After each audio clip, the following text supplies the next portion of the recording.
this is gonna look like a big pile of trash.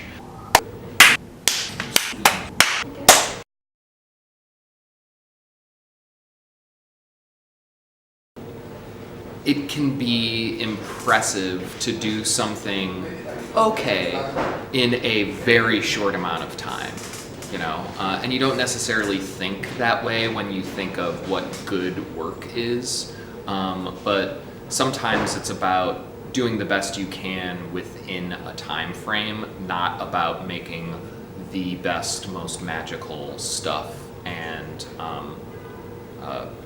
being able to be proud of that was like an unexpected lesson. Yes, a lot of times. I hate kids. I hate kids because they are by far the most unexpected users I've ever, and I can't deal with them. You would never going to do anything by yourself. So when I came here, I found it hard to ask for help I was always very intimidated by residents. I thought that my questions were going to be stupid, or that they were going to think that they were wasting their time on me. It doesn't dawn on you that day, but it's closer to that date when you realize that you're forever going to be finding help within your community.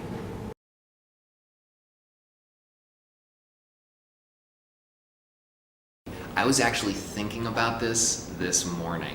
I still think about this failure, and I had this idea that I wanted to take all of these plastic bags that I had, and I wanted to make them into like a big, huge sculpture, and I wanted them to be able to kind of like wave and move very subtly, and then I put like neopixels above them. Yeah, I know. Like, the danger is this is gonna look like a big pile of trash. And I had to bring it into class and be like, this is it, you know? And he was like, all right. You know, he didn't say anything, but I knew. I was like, it looks like trash. Sometimes failure just happens, you know, it's okay. Things I would consider didn't turn out the way that I originally planned, but didn't necessarily maybe like be perceived as a failure, just kind of like understanding that I didn't want to go in a certain direction, or like didn't care about a particular topic as much as I thought I did or didn't.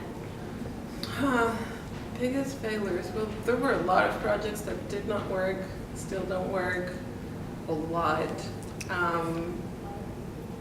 I think the lesson from all of those projects that don't work is that I don't feel that they're done. Like, I literally know what is it that I need to learn to have them going. Yeah, I think, I don't know, there's a lot. The cool thing about this place is that you fail a lot and you learn from that a lot. So yeah, counting every failure would be very difficult. What was your failure so far?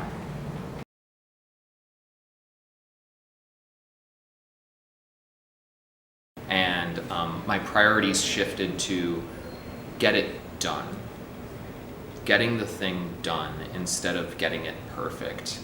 But it's just so easy to think like, oh, if I just turn this in one day late or 1 week late, I can do like a little bit more.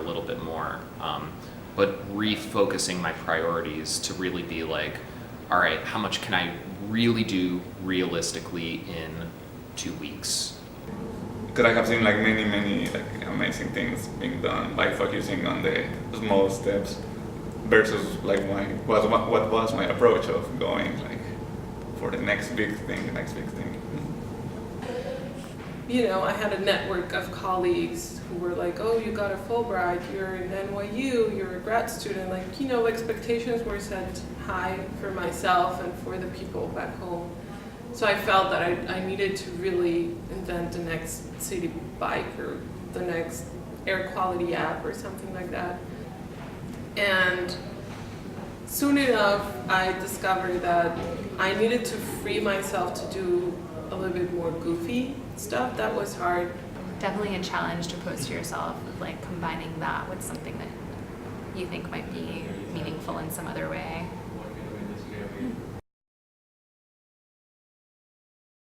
kind of realizing I knew what I wanted to focus on for my thesis topic.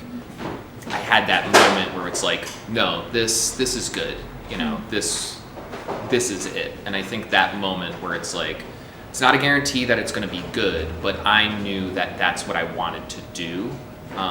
That was a happy moment for sure. So when Lauren came to me and she was like, Tom told me you made this and I want to use it for controlling DMX slides, just being able to sit with her and help her with the knowledge that I had gained for something that I thought was stupid, that was a good moment. And it seems like people have all different ways of enjoying their 2 years. So as long as you're happy, I think you're good.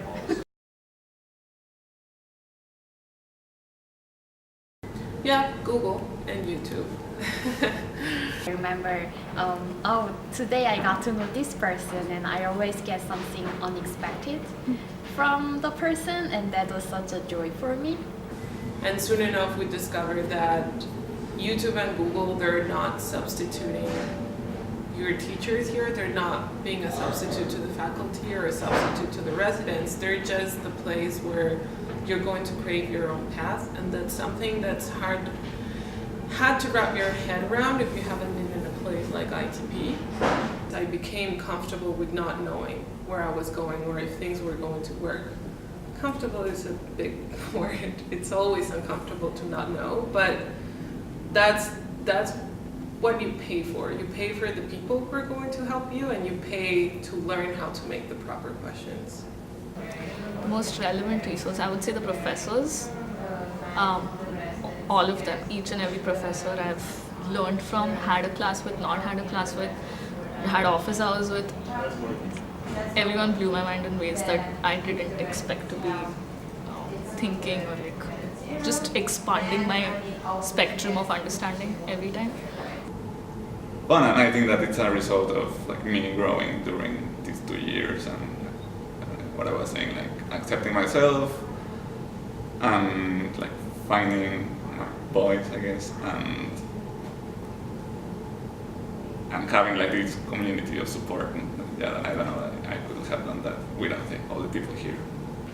Going back to my home city with my friends, they were like, oh, I feel that I saw you yesterday. I was like, really? I've gone through like 3 different lifetimes here. Like, what are you talking about? I mean, I did go to the Leslie E Lab also during thesis, and I'm definitely not someone that thinks about like business practice as being useful.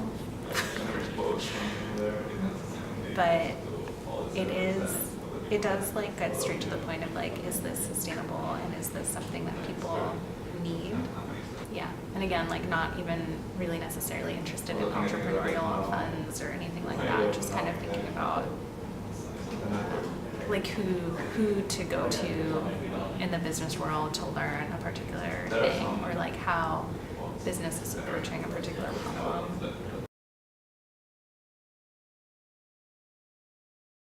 We're not afraid to ask. We're not afraid to Google stuff. We don't need to be experts or anything. And we don't need to pretend that we can help ourselves. Like there are a lot of good ideas, quote unquote, out in the world, but it's like, what's the good idea that works for you for what you need to do right now? I think confusion is the most positive word anybody could use, because it makes you, the fact that you're confused means that you're aware of the amount of options in front of you and the amount of ways that you could go. I think Tom said this to me. I don't know who said it to me, but somebody from ITP clearly said it to me. Don't compare yourself with anybody else, compare yourself with your past. So if you've done anything that's one step better than what you were yesterday, you've made progress, so pat yourself on the back and move forward. Another